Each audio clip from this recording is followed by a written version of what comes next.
الحمد لله نحمده ونستعينه ونستغفره ونعوذ بالله من شرور أنفسنا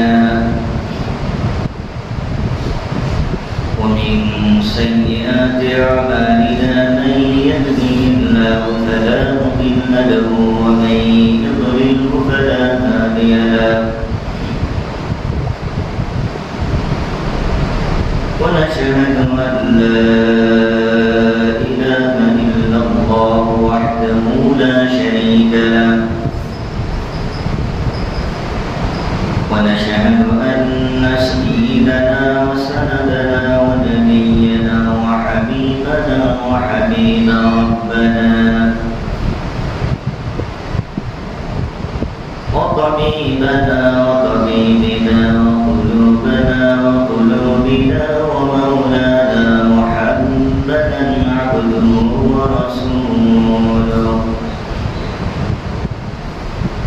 الذي أرسله بالحق بشيرا ونذيرا وداعيا إلى الله بإذنه وسراجا منيرا فقد قال الله تعالى في كلامه المجيد والفرقانه الحميد أما بعد فأعوذ بالله من الشيطان الرجيم بسم الله الرحمن الرحيم قل اللهم مالك الملك تؤتي الملك من تشاء وتنزع الملك ممن تشاء وتعز من تشاء وتذل من تشاء بيدك الخير إنك على كل شيء قدير ألا يقال رسول الله صلى الله عليه وسلم الظلم ظلمات يوم القيامة أو كما قال عليه الصلاة والسلام وقال تعالى إن الله وملائكته يصلون على النبي يا أيها الذين آمنوا صلوا عليه وسلموا تسليما درود إبراهيم قرن اللهم صل على محمد وعلى آل محمد كما صليت على إبراهيم وعلى آل إبراهيم إنك حميد مجيد اللهم بارك على محمد وعلى آل محمد كما باركت على إبراهيم وعلى آل إبراهيم إنك حميد مجيد صدق الله المولى العظيم صدق رسوله النبي الكريم ونحن على ذلك من الشاهدين والشاكرين والحمد لله رب العالمين সম্মানিত উপস্থিত দিনদার মুসল্লিগণ আল্লাহ রাব্বুল আলামিনের দরবারে লাখো কোটি শুকর যিনি আমাদেরকে দুনিয়ার সমস্ত ঝামেলা থেকে মুক্ত করে আমাদের শরীরকে সুস্থ সবল রেখে পৃথিবীর শ্রেষ্ঠ মর্যাদাবান স্থান নসিব করে যিনি আমাদেরকে একান্ত ভালোবেসে তার ইবাদত করার জন্য আসার তৌফিক দান করলেন তিনার প্রতি আমরা জবান তুলে শুকরিয়া জ্ঞাপন করি সবাই বলি আলহামদুলিল্লাহ মুসলমানদের নয়নের স্পন্দন নয়নের শিরোমণি দো জাহানের বাদশাহ তাজেদার মদিনা আহমদ عبدنا سيد المرسلين خاتم النبيين آخر جمال পয়গম্বরের উপর মহব্বতের সাথে দরুদ পড়ি সবাই বলেন সাল্লাল্লাহু আলাইহি ওয়াসাল্লাম। সম্মানিত উপস্থিতি, আপনাদের সম্মুখে পবিত্র গ্রন্থ কোরআনুল কারীমের সূরা আল ইমরানের একটি আয়াতে কারিমা তেলাওয়াত করেছি। রাসূলের অবনীত হাদিস থেকে ছোট্ট একটি হাদিস পাঠ করা হয়েছে। মুখতাসার সংক্ষিপ্তভাবে আয়াত এবং হাদিসের উপর আলোচনা করা হবে ইনশাআল্লাহ। আল্লাহ রাব্বুল আলামিন রব্বে কারীম এই আয়াতে কারিমার মধ্যে কিছু শাসকদের ব্যাপারে, ক্ষমতাবান ব্যাপারে, ব্যক্তিদের ব্যাপারে আল্লাহ তাআলা এই আয়াতে কারিমার মধ্যে ঘোষণা করেছেন। আল্লাহ তাআলা বলুন, আল্লাহ তাআলা বলতেছেন, এই সার্বভৌম পৃথিবীর সমস্ত শক্তির একমাত্র অধিকার আল্লাহ তাআলা। পৃথিবীর মধ্যে যতই সুপার পাওয়ার আমরা যাদেরকে মনে করি না কেন, আসলে আল্লাহ রাব্বুল আলামিন এই পাওয়ারের কাছে, ক্ষমতার কাছে, শক্তির কাছে তারা একেবারেই দুর্বল কিছুই না। এরপরও আমরা পৃথিবীর মধ্যে আমাদের মধ্য থেকে যারা নেতৃত্ব দিয়েছেন বা নেতৃত্ব দেয় বা ক্ষমতা আল্লাহ তাআলা যাদেরকে দিয়েছেন, তারা বড়ই অনেক সময় পৃথিবীর ইতিহাসে আমরা দেখেছি আল্লাহ তাআলার আয়াতকে অমান্য করে তারা নিজেরা অত্যাচার তারা মেতে উঠেছিল। এই পৃথিবীর মধ্যে আল্লাহ রাব্বুল আলামিন তামাম পৃথিবীতে শাসন করার জন্য যুগে যুগে আল্লাহ তাআলা নেতৃত্ব দিয়েছেন।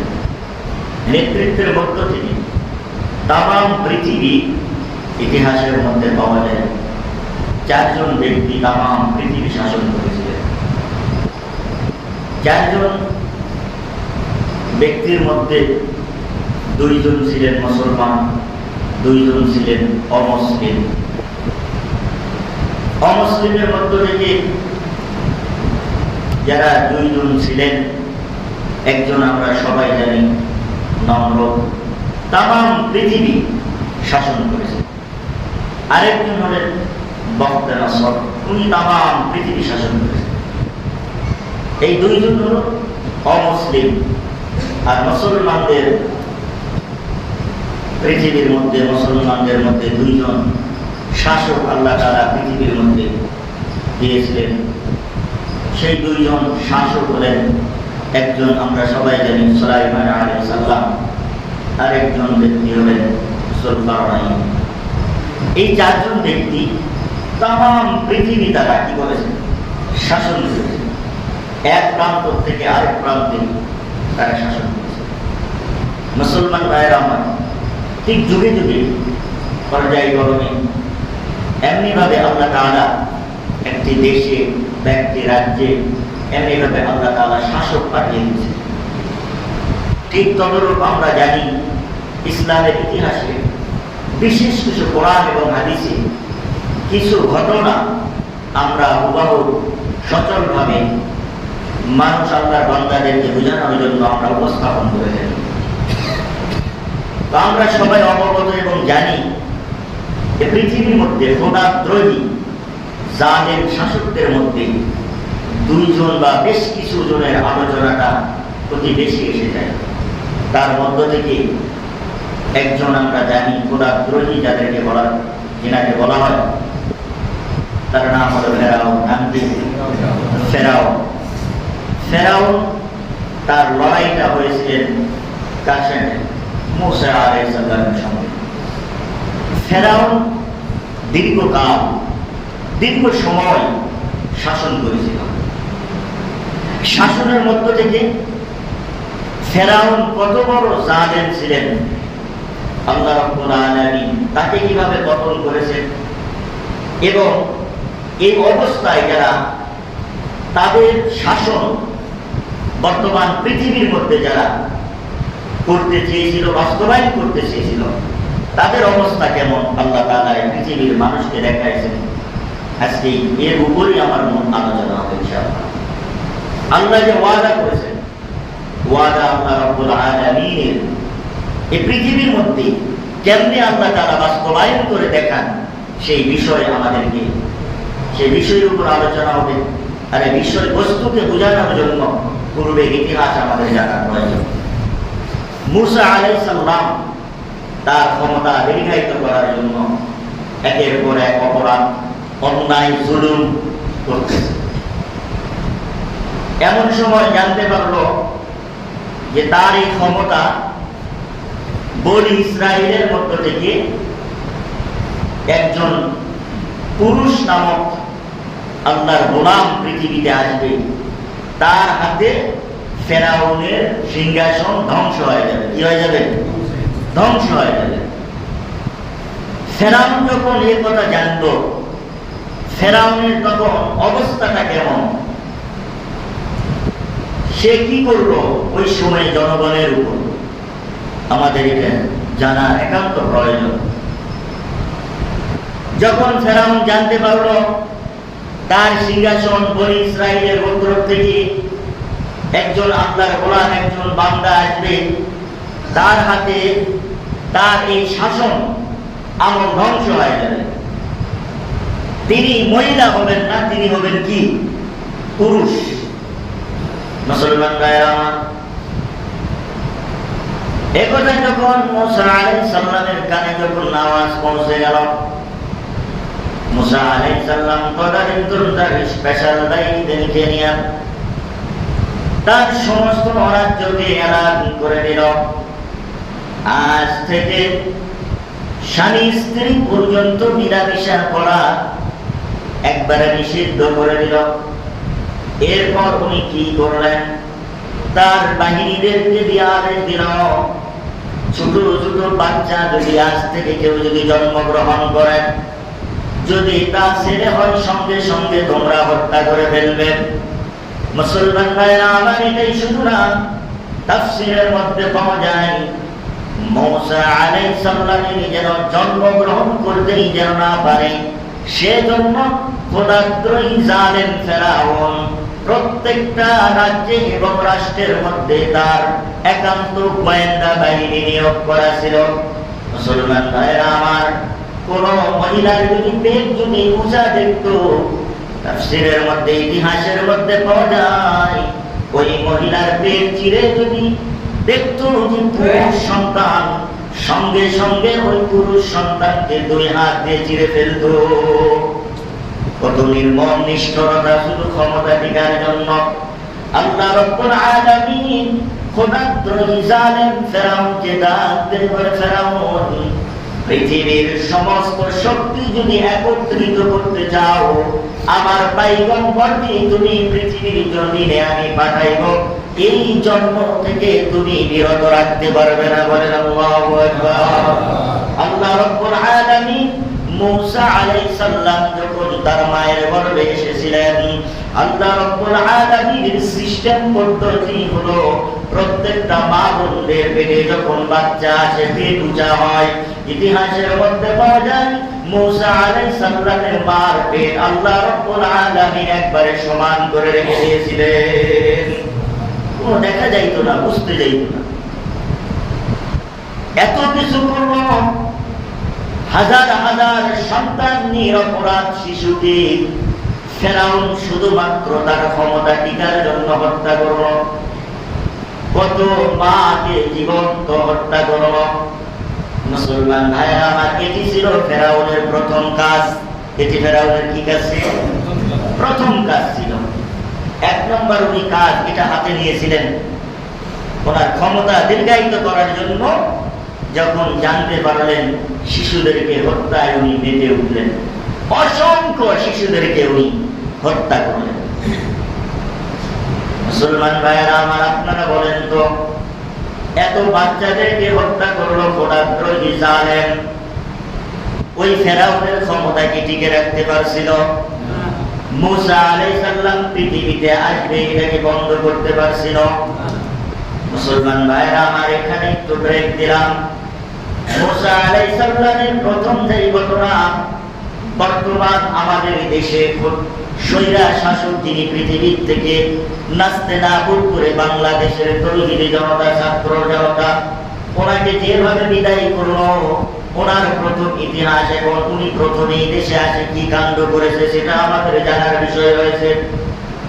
মুসলমান ভাইয়েরা আমার, স্বৈরা শাসক শেখ হাসিনা 2008-এ যখন আমাদের দেশে যখন গভর্নমেন্ট উনি হয়, মুসলমান ভাইয়েরা আমার, উনি আসে ওনার ক্ষমতাকে দীর্ঘায়িত করার জন্য সর্বপ্রথম যে কাজটি করলেন, ফেরাউন যখন জানতে পারল মুসা আলাইহিস সালামের দ্বারা তার সিংহাসনের পতন হয়ে যাবে, তার ক্ষমতার পতন, ঠিক ক্ষুধাদ্রোহী জালেম ফেরাউন স্থির থাকতে পারল না। এমন প্রতিশোধ, এমন রক্তে উন্মত্ত হয়ে মাতাল হয়ে গেলেন। এখনো বাচ্চারা কিছু বোঝে না মায়ের পেটে, তারপর যদি ছেলে সন্তান হয় তাকে তাদেরকে হত্যা করেছে।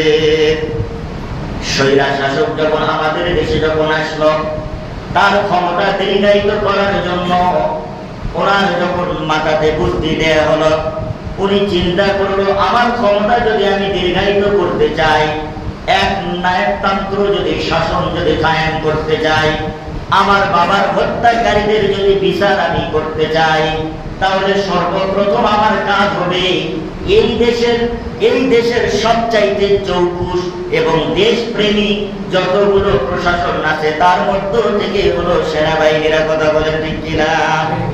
উনি চিন্তা করলেন যদি এই সেনাবাহিনীরা যদি থাকে তাহলে আমার ক্ষমতা দীর্ঘায়িত করতে পারবো না।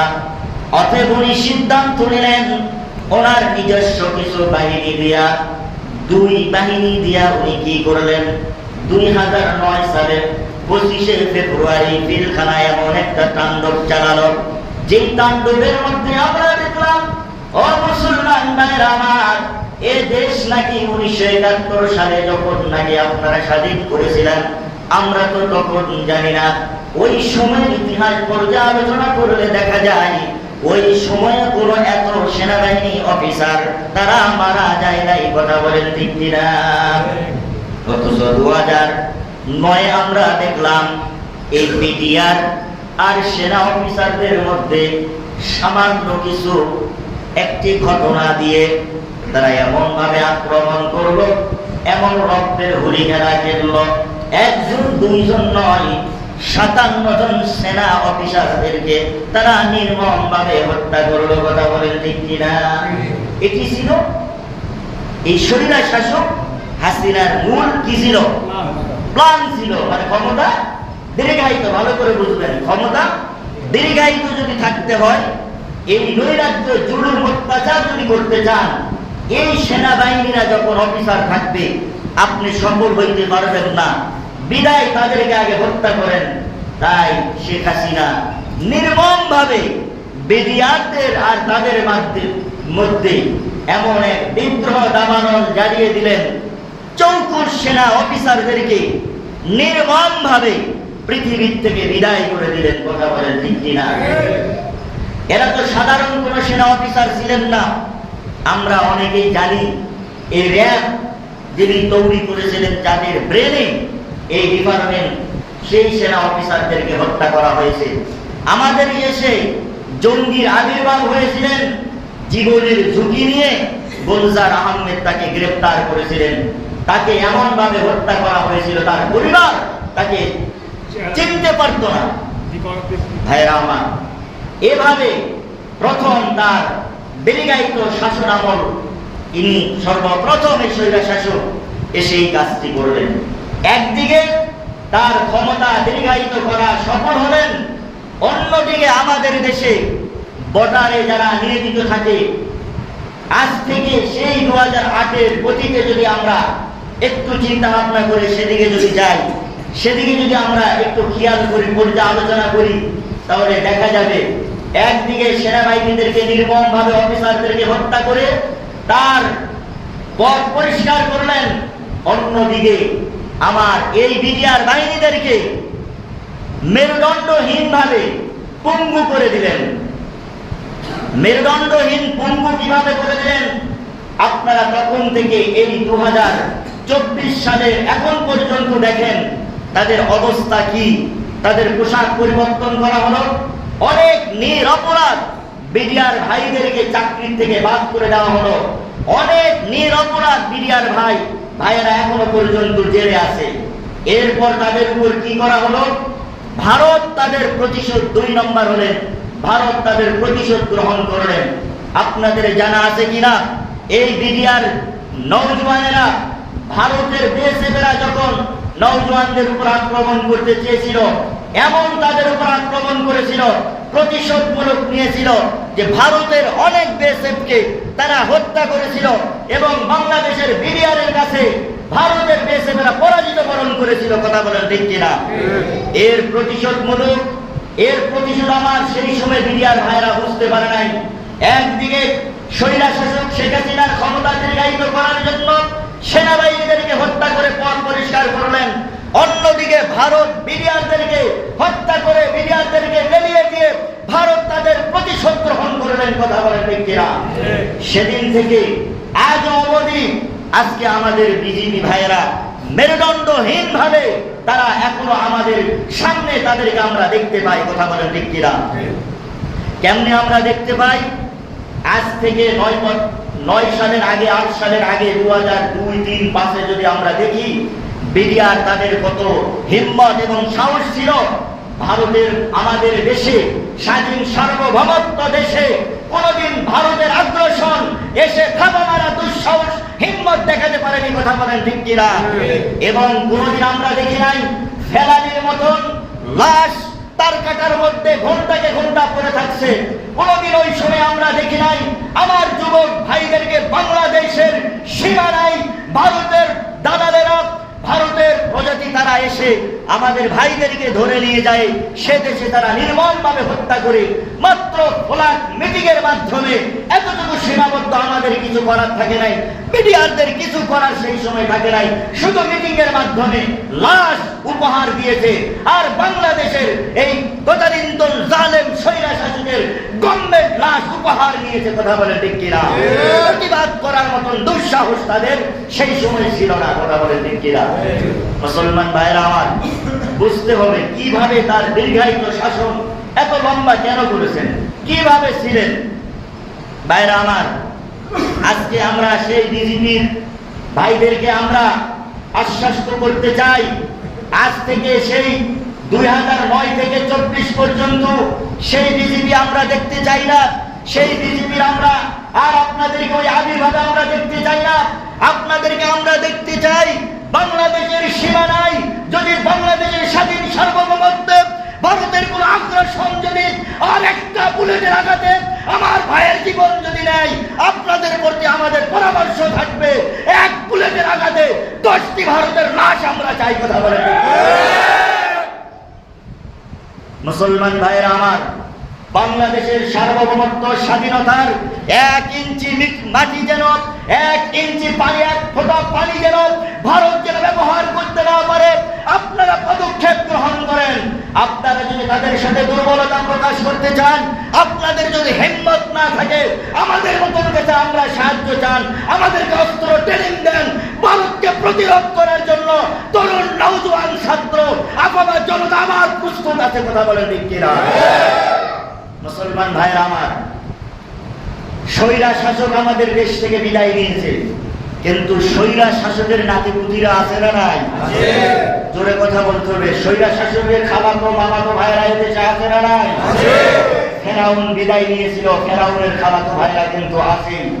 সজাগ থাকবেন, তারা আমাদের দেশ নিয়ে সেই বুবুজান দিল্লিতে মোদির পাশে পড়ে বসে আমাদের দেশকে নিয়ে ষড়যন্ত্র করতেছে। কথা বলেন ঠিক কিনা?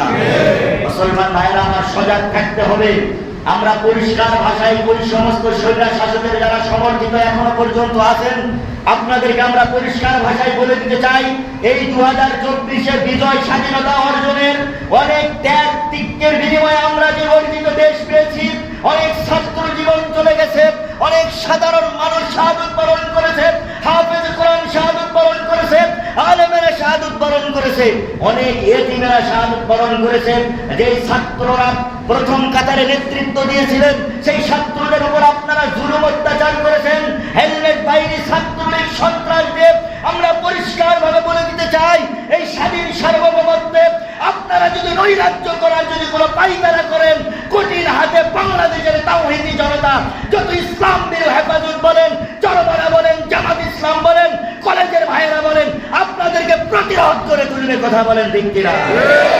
যেভাবে দেশে আপনারা বসবাস করতেছেন, আপনারা বসবাস করবেন, এই স্বাধীন দেশ নিয়ে কোনো চক্রান্ত এই দেশের মানুষ আর বরদাস্ত করবে না। কথা বলেন ঠিক কিনা?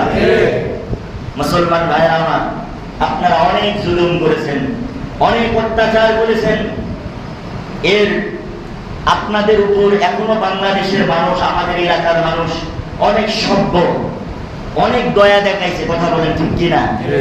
কথা বলেন ঠিক কিনা? ওনারা স্পষ্ট বক্তব্য দিতেছিল, আমাদের যদি পতন হয়, ওই পতনের সঙ্গে সঙ্গে নাকি 5 লাখ মারা যাবে। কথা বলে নাই? আওয়াজ করে বলেন, কথা বলে নাই? ওই স্বৈরা শাসকদের পতন হয়েছে, ওই আমরা তো সারা বাংলাদেশেও স্বৈরা শাসক যারা সমর্থন করেছিলেন, আওয়ামী লীগ, গুন্ডা বাহিনী, যুবলীগ বাহিনী, এমপি মন্ত্রী যারা, কই আমরা তো 20 জনও আমরা তালিকায় পাই নাই যে আপনাদেরকে হত্যা করা হয়েছে। কথা বলেন ঠিক কিনা? মুসলমান ভাইরা আমার, আপনারা শুধু জামাত, বিএনপি আর জঙ্গি বিশ্বের কাছে মদত তুলে ধরে আপনারা এই দেশে এমন জুলুম অত্যাচার করেছেন যা ফেরাউনের মতন সীমা লঙ্ঘন করেছেন। কথা বলেন ঠিক কিনা? মুসলমান ভাইরা আমার, ফেরাউনের মতন দুঃশাসন এরা কিভাবে করছে? ফেরাউন তেলের কড়াইয়ের মধ্যে জীবন্ত মানুষকে ফেলে দিয়েছে, আর এই স্বৈরা শাসক উনি কি করেছেন? ওনার গভর্নমেন্টে যারা দায়িত্বশীল ছিলেন সেই প্রশাসনের মাধ্যমে ব্যবহার করে তারা কি করেছেন জানেন? আপনারা শুনে রাখেন, সেই বিএনপির একজন চৌখুশ, একজন ত্যাগী নেতা ইলিয়াসুর রহমানকে ওই ফেরাউন তেলের কড়াইয়ের মধ্যে ফেলে দিত জীবন্ত। আর এই স্বৈরা শাসক জালেম খোদাদ্রোহী ইনি কি করতেন? জীবন্ত একটা মানুষকে মুখের মধ্যে পলিথিন ভরে দিয়ে, পেট ফাড়িয়ে, ইট দিয়ে, পদ্মা ফারেঙ্গে তিনি নির্মমভাবে ফেলে দিয়ে হত্যা করেছে। কথা বলেন ঠিক কিনা?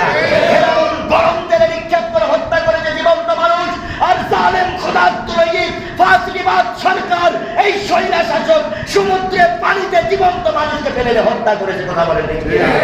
পার্থক্য গরম আর ঠান্ডা। পার্থক্য কি? গরম আর ঠান্ডা। ফেরাউনে ছিল তেল গরম, আর এই স্বৈরা শাসকের আমলে জীবন্ত মানুষকে হত্যা করেছে কোথায়? পানির মধ্যে ফেলে দিয়েছে। সেই পানি, মুসলমান ভাই আমার, এগুলো কখনো ভুলে যাবেন না।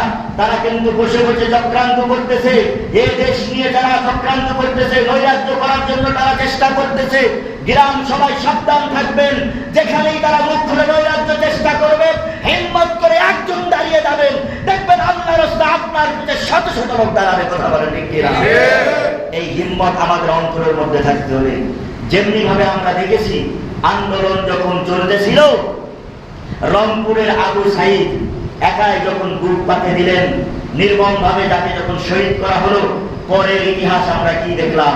আবু সাইদ বুক পাতে যখন দিলেন, আর ছাত্র আপামা জনতা ভয় করে না, তাকে দেখে সবাই বুক পাতে দেওয়া শুরু করে দিয়েছেন। কথা বলেন ঠিক কিনা? মুসলমান ভাইরা আমার, যেই জাতি আর মৃত্যুকে ভয় করে না, মনে রাখবেন, স্বৈরা শাসক গোষ্ঠীরা ভালো করে বলে দিতে চাই, যেই জাতি মরণের কোনো ভয় করে না, বুলেটকে আনন্দ রূপে গ্রহণ করতে চাই, যেই মারা আমরা দেখেছি সন্তানকে বিদায় দিতেছে, স্ত্রী স্বামীদেরকে বিদায় দিয়েছে, সেই জাতিকে কোনো অবস্থাতেই সেই জাতিকে দমিয়ে রাখা যাবে না, যাবে না। কথা বলেন ঠিক কিনা? সেজন্য সুতরাং পরিষ্কার ভাষায় বলে দিতে চাই, যারা নৈরাজ্য করার চেষ্টা করতেছেন, আপনাদের যদি নৈরাজ্য অব্যাহত রাখেন, জানাজার করা বাংলাদেশে লোক পাবেন না। কথা বলেন ঠিক কিনা? এই নৈরাজ্য যদি আপনাদের এই স্বৈরা শাসক শেখ হাসিনা মোদির পাথরে বসে সেখান থেকে আমাদের স্বাধীন সার্বভৌমত্ব দেশ নিয়ে যে চক্রান্ত করতেছে, আর তোমাদের মায়ের যদি এই চক্রান্ত বাস্তবায়ন করতে চাও, আমরা যুগে তোমাকে ছেড়ে দিয়েছি, এমন তোমাদের উপর আগ্রাসন আসবে। জামাত, বিএনপি, হেফাজত, যত দল, আওয়ামী লীগ, সন্ত্রাসবাদে, এবং তোমাদেরকে প্রতিহত করা হবে। তোমাদের জানাজার দেওয়া বাংলাদেশে লোক খুঁজে পাওয়া যাবে না। কথা বলেন মুসলমান ভাইরা আমার, মনে রাখতে হবে কথাগুলো, ইতিহাস থেকে বোঝেন কত জুলুম করেছে উনি, কত জুলুম করেছে আমাদের উপর। মুসলমান ভাইরা আমার, আমাদের দেশের সেনা চৌকুশ অফিসারদেরকে আমরা স্যালুট জানাই, স্বাগতম জানাই।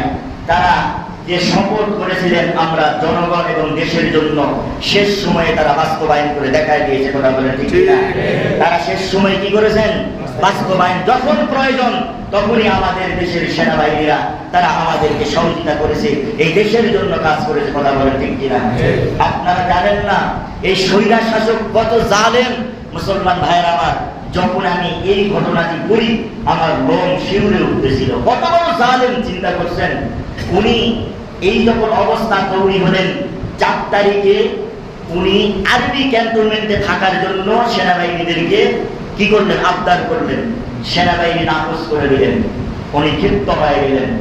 ভাই আমার, এতটাই ক্ষিপ্ত, চিন্তা করেন কত বড় জালেম ছিলেন।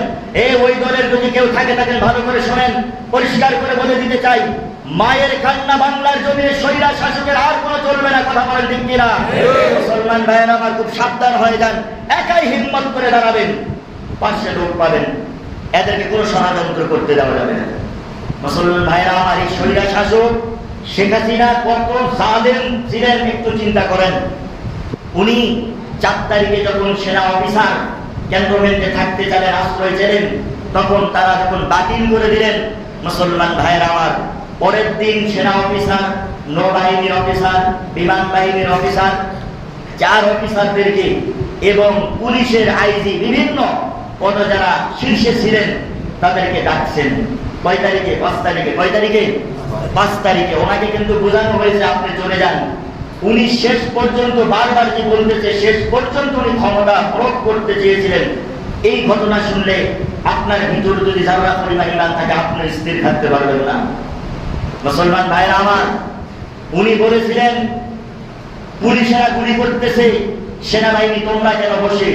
উনি চেয়েছিলেন লাশকে লাশ করে যাক, এরপর উনি ক্ষমতা ছাড়বে না। 50,000 যদি এই দেশের ছাত্র মরে যেত, সাধারণ মানুষ মরে যেত, তারপরে উনি ক্ষমতা ছাড়তে রাজি না। সেনাবাহিনীকে বাধ্যতা করেছিলেন। কথা বলেন ঠিক কিনা? সেনাবাহিনী বলেছিলেন আমাদের দ্বারা এটা হবে না। মুসলমান উনি রাগান্বিত হয়ে গেলেন। রাগান্বিত হয়ে কি কাজ করলেন? সেনাবাহিনী যখন তার গণভবনে যাবেন, এর আগে এস বাহিনী, এটা হয়তো জানেন না, তার যে চতুর্দিকে বডিগার্ড থাকে না, এই বাহিনী সব বাহিনীর চাইতে চৌকুশ। কি? সব বাহিনী, যত বাংলাদেশে বাহিনী আছে সবার বাহিনীর চাইতে এসএফ বাহিনী, তারা হলো সব চাইতে ট্যালেন্টফুল এবং চৌকুশ অফিসার। ওনার বডিগার্ড যারা থাকে তাদেরকে আদেশ করলো যে তোমাদের গুলি তোমরা লোড করো। কি করো? তোমাদের গুলি লোড করো। সেনা প্রধান আসা মাত্র যদি আমার কথা যদি না শুনে, তাকে তোমরা হত্যা করবে। চিন্তা করতে পারছেন কারো মস্তিষ্ক এই কথা শোনার পর কি স্থির থাকবে? মুসলমান ভাইরা আমার, চিন্তা করেন কত বড় জালেম ছিলেন, কত বড় স্বৈরা শাসক ছিলেন। মুসলমান, কার জন্য মায়া কান্না? কই তোমাদের মা তো তোমাদেরকে রাখে চলে গেল। তোমাদের মা আর তোমার বুবুদানের জন্য যে তোমরা এখন করতেছো, কই তোমাদের মা তো তোমাদের কথা চিন্তা করলো না, তোমাদের আপা তোমাদের কথা তো চিন্তা করলো না, একাই তো তোমাদেরকে ছেড়ে চলে গেল। কথা বলেন ঠিক কিনা? এটা দেশ প্রেম কোন লিডার হতে পারে না, জনগণের প্রেমিক কোন আস্থাভাজন দেশের প্রধান হতে পারে না। কথা বলেন ঠিক কিনা? উনি একটা ভাওতাবাদী ছিলেন। শুধু ওনার একটাই নেশা ছিল, এই দেশের মানুষ যখন আমার বাবাকে ঘৃণা করে প্রত্যাখ্যান করেছে, আমি এই দেশের মানুষ চাই না শুধু প্রতিশোধ আর প্রতিশোধ। তাই তো 2008 থেকে এই পর্যন্ত শুধু রক্তের খেলা খেলছে, শুধু রক্তের খুনের রাজনীতি করেছে। কথা বলেন ঠিক কিনা? তার কাছে কোন আলেম নিরপরাধ ছিলেন না। মুসলমান ভাইরা আমার, তার ব্যাপারে যেই কথা বলেছে তাদের উপরে স্টিম রোলার এই স্বৈরা শাসকের অস্ত্র চলছে। কথা বলেন ঠিক কিনা? মুসলমান ভাইরা আমার, সেনা প্রধান যখন গণভবনে আসলো 4 অফিসার, যেই তার আদেশ সেই করা সেনা অফিসারের দিকে অস্ত্র তাক করেছে। মুসলমান ভাইরা আমার, একটু চিন্তা করেন, একটু বোঝেন, সেনা অফিসারের সাথে যখন এইরকম ভাবে অস্ত্র এসএফ বাহিনী যখন তাক করেছে, সেনাবাহিনীর বডিগার্ডের জন্য, নিরাপত্তার জন্য যারা থাকে তারাও তখন এরকম অস্ত্র তাক করেছে।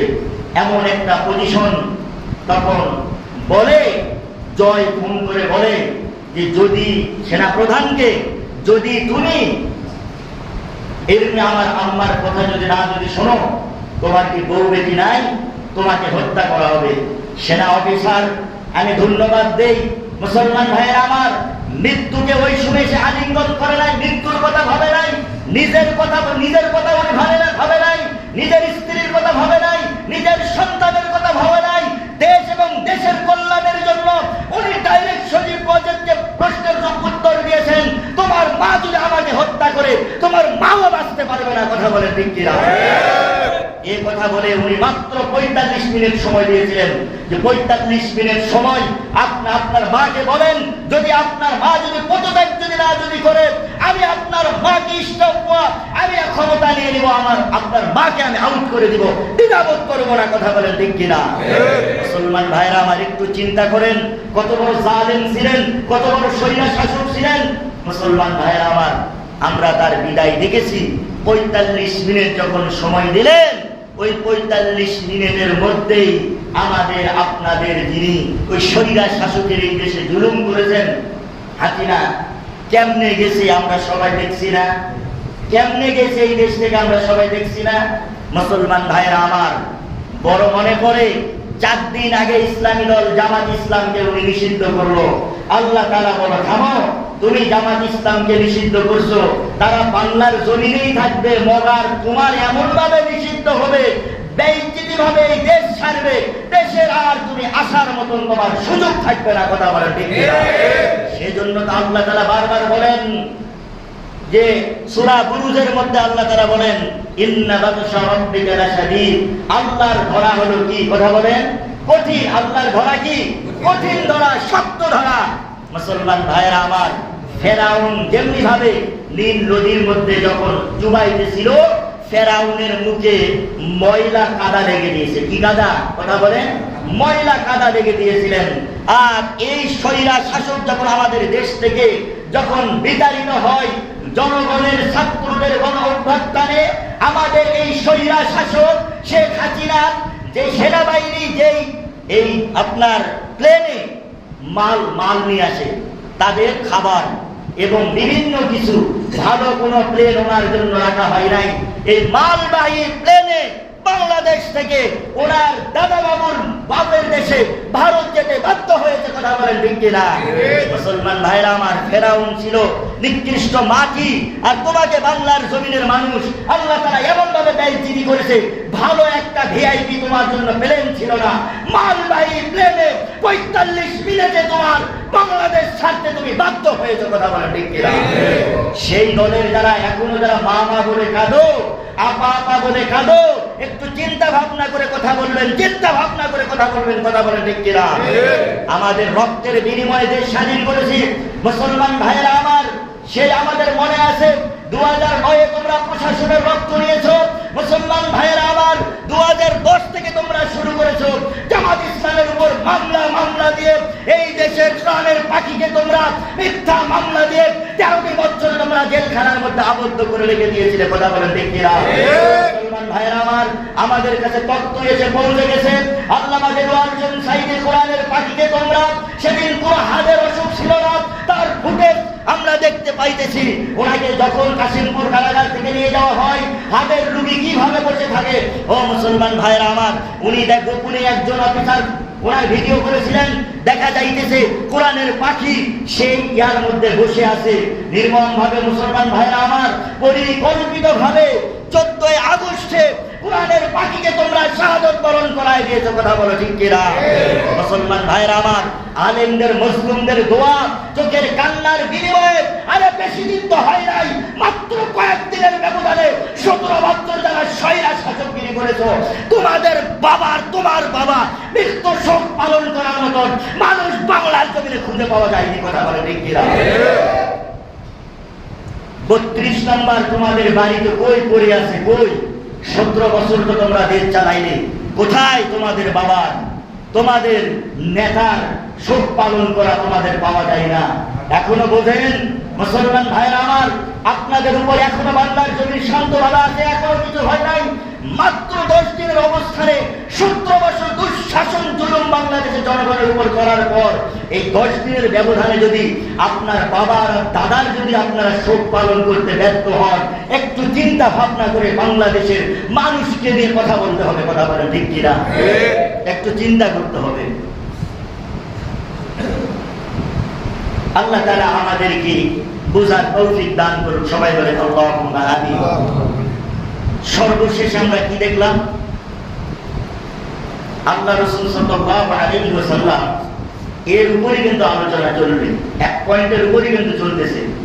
মুসলমান ভাইরা আমার, আল্লাহ রাসূল সাল্লাল্লাহু আলাইহি সাল্লাম যখন মক্কা বিজয় করলেন তখন আমরা কি দেখলাম? বাইতুল্লাহ চতুর্পাশে কি ছিল? মূর্তি।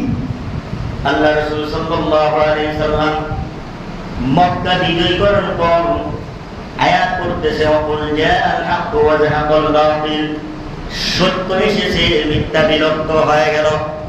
এই আয়াত পড়ে আর ৩৭৭টি মূর্তি হয়েছিল। আল্লাহ রাসূল এক এক করে সব মূর্তিগুলো ভেঙে ফেলে দিল, কথা বলেন ঠিক কি না? মুসলমান ভাইরা আমার, সেই সময় আল্লাহ রাসূল যখন কাফের বেঈমান বেদুইনদের কাছ থেকে মক্কা যখন বিজয় করলো, সর্বপ্রথম যায় মূর্তিগুলো ভেঙে ফেললো। ও মুসলমান ভাইরা আমার, আমরা 2024 দেখলাম এই 5 আগস্টে যখন তরুণ নওজোয়ান যুবকদের ছাত্রদের নেতৃত্বের মাধ্যমে আফালা জনতা সবাই যখন মাঠে এসে যখন বীর বিজয় যখন অর্জন করলো, আমরা দেখলাম তার বাবার মূর্তি বাংলার জমিনে আর একটাও নাই, কথা বলেন ঠিক কি না?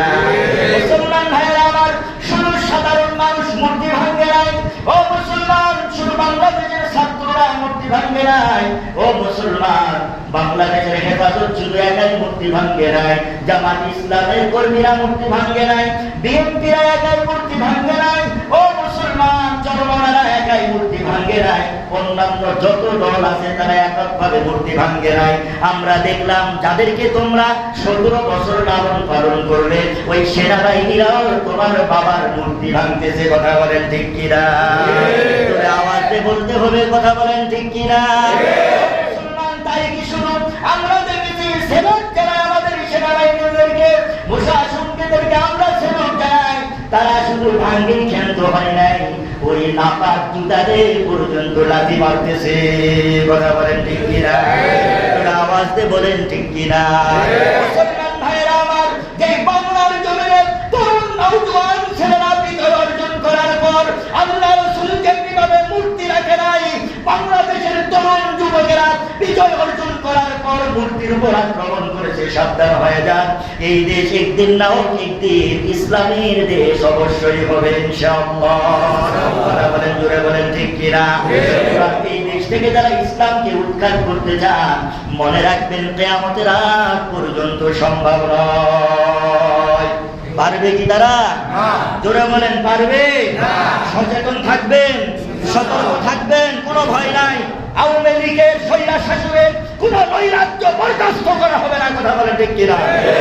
মুসলমান ভাইরা আমার, বিশেষ করে আমাদের অঞ্চলে মানে একটা কর্মস্থান আছে, সেজন্য দেখি এখন আওয়ামী লীগ আর বিএনপি আর জামাত মনে চিনা যাইতেছে না, সবাই এখন বিএনপি হারাইছে। বড় দুঃখ, বড় আফসোস।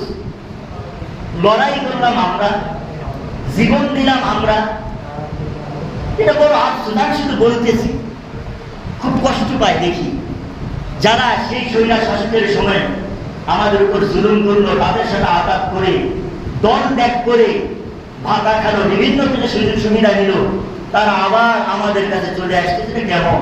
একটু চিন্তা করেন, ধৈর্য ধরেন, তাদেরকে বোঝার জন্য এককভাবে রাখেন, কথা বলেন ঠিক কিনা? তাদেরকে যেরকম আগে আমাদের সমাজের শাসন ছিল, যে কেউ যদি বউ ছেড়ে দিত তাকে এক ধরা করতো, কথা বলেন ঠিক কিনা? এদিকে ছিল এটা, এদিকে ছিল আইন, আমাদের ওদিক ছিল এক ধরা, মানে তাকে কারোর সাথে কথাবার্তা দিত না, যাতে দিত না, সে ঘরের মধ্যে থাকতো, কথা বলেন ঠিক কিনা? এখন একটু করেন, তাদেরকে এরকম এক ঘোড়া করে রাখেন, তাদের সাথে বন্ধুত্ব সমাচরণ থেকে একটু বিরত থাকেন। তাদের উপর আক্রমণ করার জন্য বলতেছি না, তারা বুঝুক, তারা জানুক যে তাদের কাছ থেকে যায় মুনাফিকি করার আচরণ প্রতিফল কি, কথা বলেন ঠিক কিনা? একটু চিন্তা করেন, চলাফেরা করেন ভাই, একটু ধৈর্য ধরে চলাফেরা করেন। সেই ওবায়দুল কাদের সাহেব, কথাগুলো মনে পড়ে যায়, হাসতে হাসতে বলতেছিলেন, ও ফখরুল, আমি কিন্তু পালাবো না। মনে আছেনি? আমি কিন্তু পালাবো না, আমি আপনার বাড়িতে যাব, আপনি কি আমার জায়গা দিবেন না? কুড়িগ্রাম যাব, ঢাকাতে না দিলে কি মনে নাই? অবাইদুল কাদের কোথায়? তোমার হুঙ্কার কোথায়? তুমি পালাবে না নাকি? কোথায়? তোমাকে তো খুঁজে পাইতেছে না। তোমাকে একটু স্বাগতম জানাবে, তোমাকে একটু আহলান সাহলান দিলে, তোমাকে একটু ফুলের তোড়া দিলে, তোমাকে একটু কোলাকুলি করবে। আমাদের দেশের এই সেনা অফিসার থেকে আমাদের প্রশাসনের দায়িত্বে আছে যারা, এই নতুন গভর্নমেন্টকে আমরা স্বাগতম জানাই। তোমার সাথে মোলাকাত করার জন্য খুঁজতেছে, কই তোমাকে তো পাওয়া যায় না। কথা বলেন ঠিক কি? কোথায় গেছো তুমি? স্বৈরা শাসক শেখ হাসিনা বলেছিল আমি দেশ থেকে পালাবো না। কোথায় তুমি? মুসলমান ভাইরা আমার, অনেক নেতা নেতা এই কথাগুলো বলেছিল, আজ আছে? আমরা বলেছিলাম তখন যে তোমরা আমাদের উপর জুলুম করতেছো। জামাত, বিএনপি, অন্যান্য দলের কোন লোকেরা আওয়ামী লীগের কাছে ধর্ণা ধরার জন্য যায় নাই। বিচ্ছিন্ন মুনাফিক মার্কা তারা যাইতে পারে, কিন্তু তোমাদের যেদিন পতন হবে, তোমাদের কাছে ওই সময় জুলুম দিয়ে তো ফাঁসির কাস্টরে আমরা ঝুলছি, তবুও তোমাদের সামনে আমাদের ছেলে সন্তান আমাদের বাঁচানোর জন্য যায় নাই। কিন্তু যেদিন পতন হবে, বেশি দিন লাগবে না, তোমরা শুধু নয়, তোমাদের ছেলে মেয়েকে আমাদের কাছে পাঠানোর বলবে, আমাকে একটু সেভ করো, আমাদেরকে একটু সাহায্য করো। কথা বলেন ঠিক কিনা? আমরা তো দেখতে পাইতেছি। আল্লাহ তাআলা আমাদের সকলকে বুঝার তৌফিক দান করুন। সবাই বলেন আমিন। এই কথাই আয়াতে কারিমে আল্লাহ তাআলা বলেন, কুলিল্লাহুম্মা মালিকাল মুলকি তুতিল মুলকা মান তাশা ওয়া তানজিউল মুলকা মিম্মান তাশা ওয়া তুইজ্জু মান তাশা ওয়া তুযিল্লু মান তাশা বিয়াদিকাল খায়র ইন্নাকা আলা কুল্লি শাইইন কাদির। আল্লাহ তাআলা বলেন, আমি ক্ষমতা দেই, ক্ষমতার যখন অপব্যবহার করে, বেইজ্জতি করে, আমি ক্ষমতার থেকে বিদায় করে দেই। কথা বলেন ঠিক কিনা? স্বৈরা শাসক আছে না পালাইছে? জোরে বলেন, স্বৈরা শাসক আছে না পালাইছে? স্বৈরা শাসকের লোক আছে না পালাইছে? কত মুসলমান ভাইয়েরা আমার, যারা যারা আছে তাদেরকে চিহ্নিত করে তাদের সাথে আমাদের চলাফেরা করতে হবে। রব্বুল আলামিন আমাদের সকলকে যেন বুঝার তৌফিক দান করেন। সবাই বলেন আল্লাহুম্মা আমিন। ওয়া আখিরু দাওয়ানা আলহামদুলিল্লাহি রাব্বিল আলামিন। আসসালামু আলাইকুম ওয়া রাহমাতুল্লাহি ওয়া বারাকাতুহু।